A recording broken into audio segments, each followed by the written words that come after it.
Primeiramente, uma palavra sobre esta proclamação das festas móveis. Hoje nós temos muito fácil o acesso aos celulares, à internet, e podemos, por meio deles, ter acesso a qualquer calendário. Se eu perguntar a vocês que dia vai ser o domingo de Páscoa de 2050, vocês entram aí no celular e em menos de 5 minutos me dizem que dia vai ser o domingo de Páscoa de 2050. Mas nem sempre foi assim. Lá nos princípios da igreja, durante muitos séculos, os cristãos não tinham acesso a nenhum calendário. Portanto, eles vinham à igreja no domingo da Epifania para ouvir da igreja quando é que ia ser o domingo de Páscoa naquele ano. E a partir da marcação da Páscoa, demarcar todas as outras festas. Isso acontece, continua a acontecer no calendário gregoriano, este calendário que nós seguimos e que a maioria, a grande maioria dos países seguem, com algumas exceções nos países islâmicos especialmente. Esse calendário, que foi publicado em 1582 pelo Papa Gregório Magno, por isso calendário gregoriano, ele parte sempre da festa da Páscoa. A primeira data marcada do ano é a Páscoa, e a partir daí é que se marcam todas as outras datas. Para dar um exemplo bem concreto, aqui no nosso Brasil, não existe carnaval enquanto não se marcar a Páscoa. Primeiro marca-se o domingo de Páscoa. Retrocedem-se aí quase 50 dias para contar o tríduo pascal, mais a quaresma, e marca-se a quarta-feira de cinzas. Só então é que se sabe quando será o carnaval. Por que é que nós proclamamos isso na liturgia? Para que fique bem claro para todos nós que o centro da nossa vida deve ser a Páscoa de Cristo, porque hoje ele se manifestou a nós. Então vamos olhar agora a liturgia da palavra. Nós celebramos hoje a festa, a solenidade da Epifania do Senhor. Epifania é uma palavra de origem grega, que tem um prefixo epi e depois phanos, que é manifestação. Phanos tem aí na sua raiz algo de luz, né? Mas o prefixo epi, ele quer dizer aquilo que vem de cima. Quando nós pegamos um trabalho científico, ele sempre tem na parte de cima uma epígrafe, aquilo que foi escrito a partir de cima. Epi quer dizer vem de cima, e phanos, fania, quer dizer manifestação. Então, epifania, nós poderíamos dizer, é a manifestação que vem do alto. É isso que nós hoje celebramos. Na teologia, essa palavra epifania, ela quer dizer algo muito concreto, que é aquilo que, se não viesse do alto, nós nunca íamos desconfiar. Se Deus não nos tivesse contado, nem o ser humano mais inteligente, ou nem todos os seres humanos juntos, jamais desconfiariam. Então, quando nós hoje celebramos a Epifania do Senhor, esta revelação que vem do alto, nós devemos nos perguntar: o que é que Deus hoje revelou que nós não saberíamos se Ele não tivesse revelado? E é isso que nós vamos tentar descobrir ao longo da nossa meditação. A Epifania de hoje é chamada Epifania aos magos. E nós, então, para compreender o que é que Deus manifestou aos magos, nós precisamos acompanhar os magos no seu trajeto apresentado pelo Evangelho. Algo aconteceu na vida daqueles magos. O Evangelho não nos diz quantos são. Nós temos a mania de já pensar que eram 3, né? Já até damos nomes para eles. Mas o Evangelho não diz que eram 3 e não diz o nome deles. Nós deduzimos que eram 3 porque 3 foram os presentes. Mas não quer dizer que eles eram 3. Os presentes falam mais da Epifania do que dos próprios magos. Algo aconteceu na vida daqueles magos lá do Extremo Oriente que os fez sair de onde eles estavam e caminhar à procura do menino. São Mateus chama isso, esse acontecimento luminoso, essa fania, de uma estrela. Eles viram uma estrela. Mas essa estrela é mais do que um astro celeste. Essa estrela tem a ver com a luz. Eles tiveram uma luz. Eles estavam imersos, como nós muitas vezes estamos imersos numa angústia, e de repente dizemos: puxa, tive uma luz. Algo se iluminou dentro de mim e eu tenho certeza que essa luz vem de Deus. Então o que é que eu vou fazer? Eu vou seguir esta luz. Se Deus me deu esta luz, eu serei bobo, eu serei ignorante, perdoe minha palavra, se recebendo de Deus uma luz, eu ainda escolher caminhar noutra direção. Se a luz vem de Deus e eu tenho convicção disso, eu vou caminhar no segmento dessa luz, eu vou caminhar na direção dessa luz. E foi isso que os magos fizeram. Atenção que eles eram magos. Em nenhum momento aparece no Evangelho a palavra reis. Não existe essa palavra no Evangelho. Essa palavra surgiu muito tardiamente, quando quiseram disfarçar os magos. Então deram-lhes coroas, para que eles trocassem os turbantes da magia e virassem reis magos. Pelo menos eles são reis, né? Mas eles não eram reis, eles eram magos. E a palavra mago quer dizer aquele que mexe com magia. Eles não eram da religião judaica, eles não eram das religiões bem vistas. Para a gente fazer um paralelo aqui com a nossa realidade, se fosse no Brasil o Natal, devia ser ali uma mãe de santo, devia ser ali um dono de terreiro, alguma coisa assim. Religiosos cuja prática religiosa não era bem vista pelas elites da religião. O povo de Jerusalém chamavam-nos de pagãos. Eram pagãos. E isso era muito pejorativo. Nós vemos no Evangelho os pagãos serem chamados de cães, que não podem comer nem as migalhas que caem da mesa.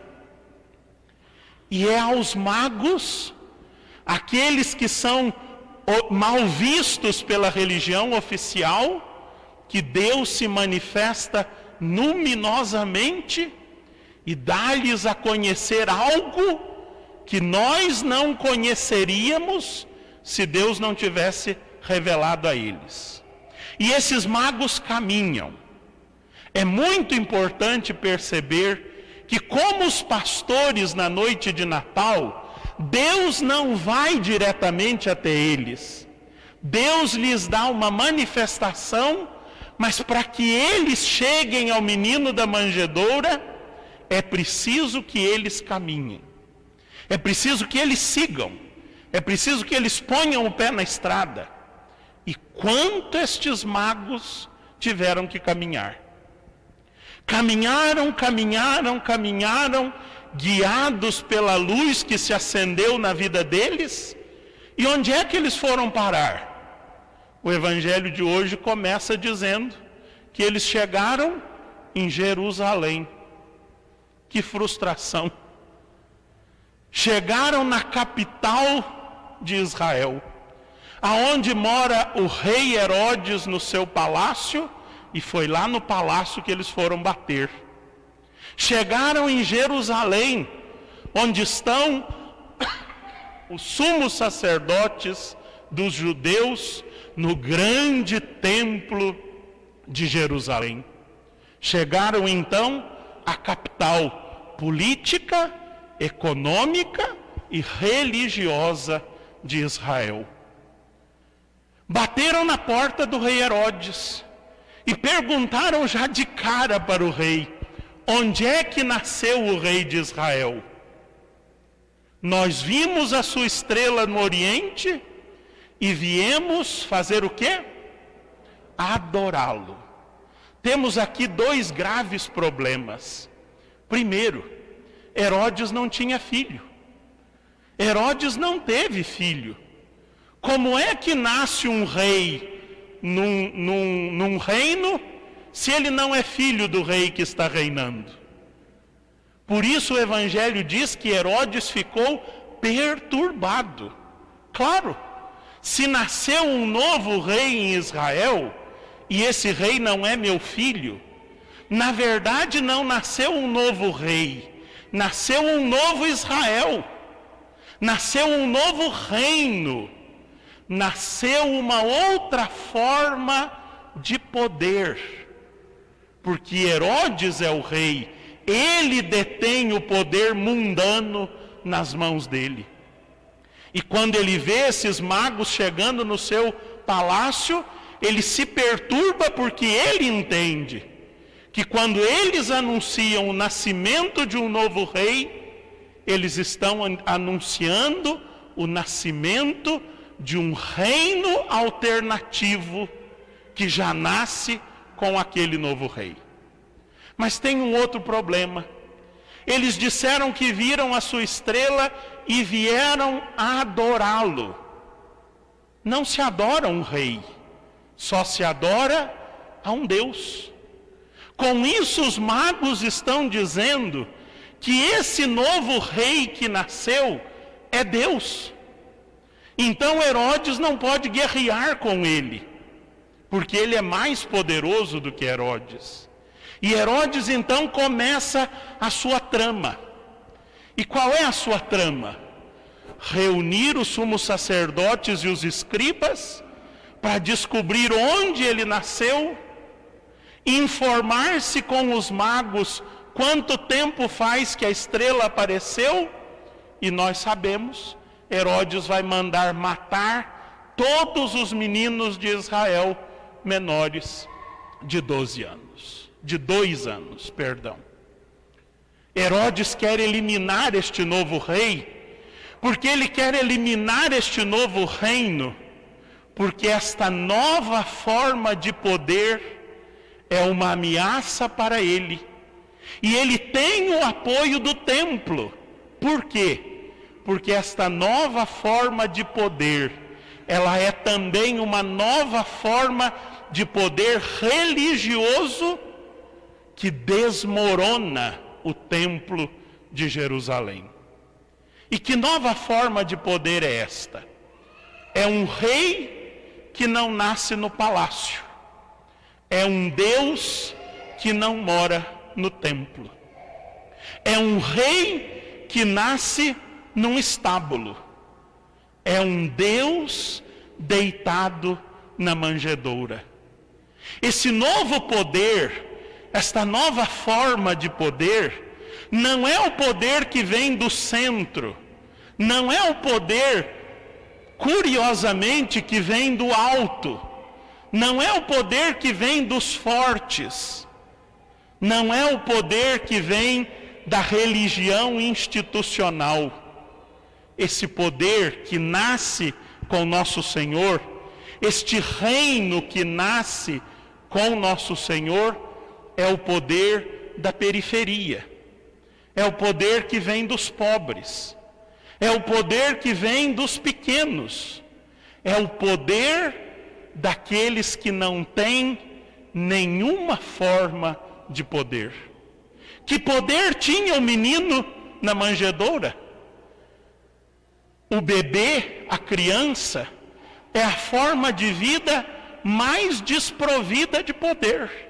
Ele não pode nada, ele não pode sequer sobreviver. Mas é este rei poderoso, poderoso na sua impotência, que os magos vêm procurar. Quando os magos saem de Jerusalém, São Mateus anota no seu evangelho que eles de novo viram a estrela e ficaram muito alegres, muito animados. São Mateus está dizendo de uma forma muito respeitosa, porque ele escreve para um público judaico, que enquanto os magos estavam em Jerusalém, na capital, no centro, na cidade do rei e do templo, a estrela não brilhava. Lá no Antigo Testamento, Dona Fátima lembra que tinha uma nuvem luminosa chamada Shekinah, que andava à frente do povo de Israel, mas tinha determinados momentos em que o povo de Israel se afastava de Deus, e o que acontecia com a nuvem? Se apagava, desaparecia.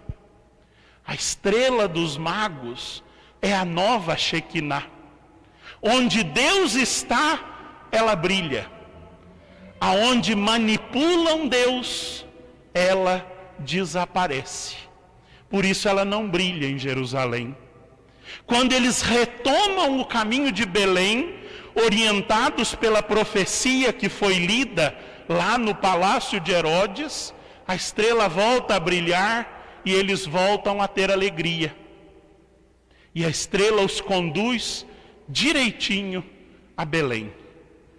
Quando eles veem o menino com sua mãe, eles se prostram e adoram o menino.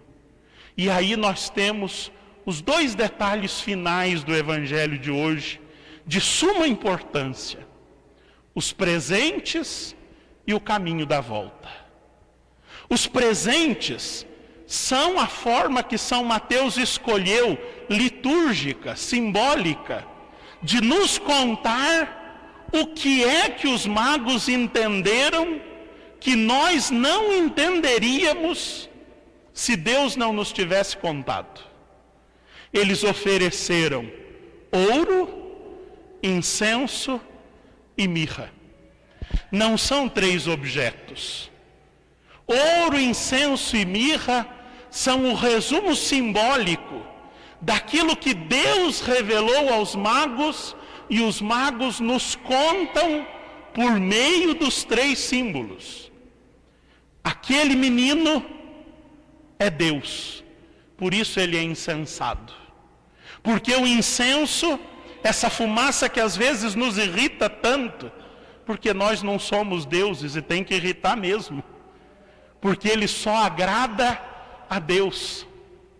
O incenso foi oferecido ao menino porque os magos entenderam algo que ninguém desconfiaria não tivesse Deus revelado, que o menino da manjedoura é Deus, não é um menino qualquer. Então esse menino é só Deus? Não. Deram ao menino mirra. O que é a mirra? Nós não conhecemos tanto a mirra. A mirra é um perfume, é uma essência de perfume. Os nossos perfumes normalmente são mais álcool do que perfume, né? Mas a essência do perfume de mirra é uma essência tão forte, mas tão forte, que os orientais antigos usavam para embalsamar os defuntos. Quando o defunto começava a feder, a mirra cheirava mais. Então jogava-se muita mirra nos defuntos para que eles não fedessem, porque eram enterrados nas grutas das montanhas e não abaixo da terra.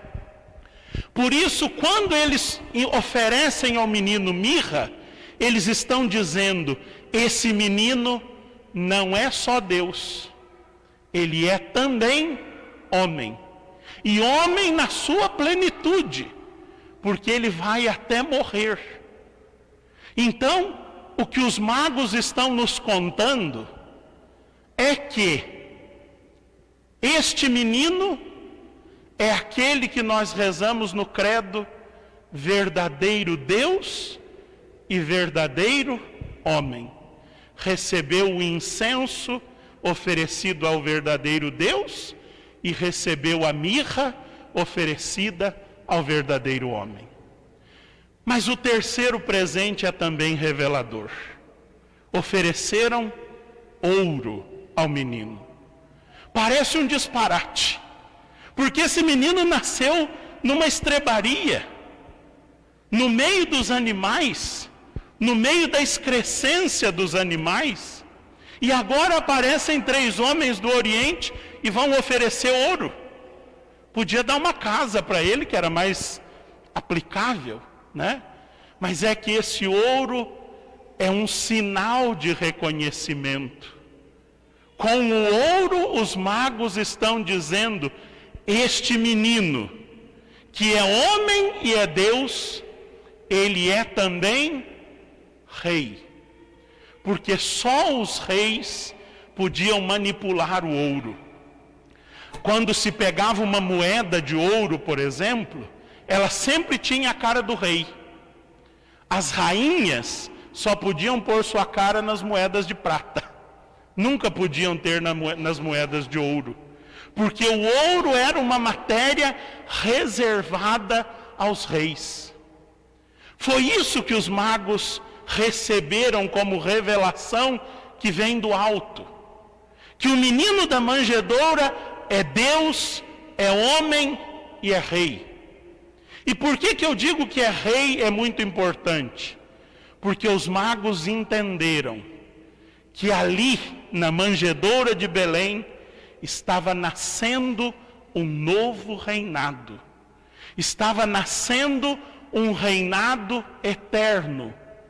Estava nascendo um reino como jamais se viu sobre a terra. Um reino cujo rei não tem trono, porque ele nasce numa manjedoura e morre numa cruz. Um reino onde não há poderosos, porque o rei se ajoelha para lavar os pés dos seus súditos. Um reino que parte dos pequenos, que parte dos frágeis. O grande paradoxo da Epifania, e eu termino com isso, é que Epifania significa manifestação que vem do alto. Mas qual é a manifestação que hoje vem do alto para nós?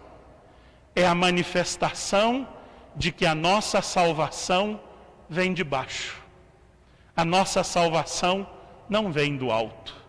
A nossa salvação não vem dos poderosos. A nossa salvação não vem dos fortes. A nossa salvação não vem dos grandes conglomerados econômicos. A nossa salvação vem dos pequenos. Quer ver onde está a salvação? Olhe para baixo. Olhe para os menores que você. Olhe para aqueles que mais precisam, que vivem uma miséria maior do que a sua, porque ali Deus está nos salvando. Os magos procuram em Jerusalém, mas encontram numa estrebaria na periferia de Belém. Assim devemos ser nós também. Não procurar nos grandes, mas porque já aprendemos com os magos, olhar direto para os pequenos, porque é ali que Deus se esconde, e é ali que Deus nos ensina a trilhar os caminhos da salvação. Última coisa, os magos não voltam pelo mesmo caminho. Avisados em sonho, os magos voltam para a sua terra por um outro caminho. O que é que São Mateus nos diz com isso? Que seguir Jesus não é seguir a estrada de Herodes. Que seguir Jesus significa fazer uma opção concreta por este novo reino, por esta nova forma de poder, por esta comunidade alternativa que é a comunidade dos discípulos de Jesus. Agora, a decisão é nossa. Nós viemos seguindo a estrela da nossa fé. Por onde é que nós vamos voltar? Nós temos essa decisão nas nossas mãos. Vamos voltar e continuar pensando como Herodes, que a salvação vem do alto, que a salvação vem dos fortes, que a salvação vem do poder econômico, que a salvação vem das grandes nações? Ou nós também, como os magos, vamos hoje compreender que a salvação passa necessariamente pelos pobres, pelos pequenos, pelos frágeis, pelos desprovidos de todo e qualquer poder. Se brilhar esta luz dentro de nós, nós também voltaremos por outro caminho. Assim seja.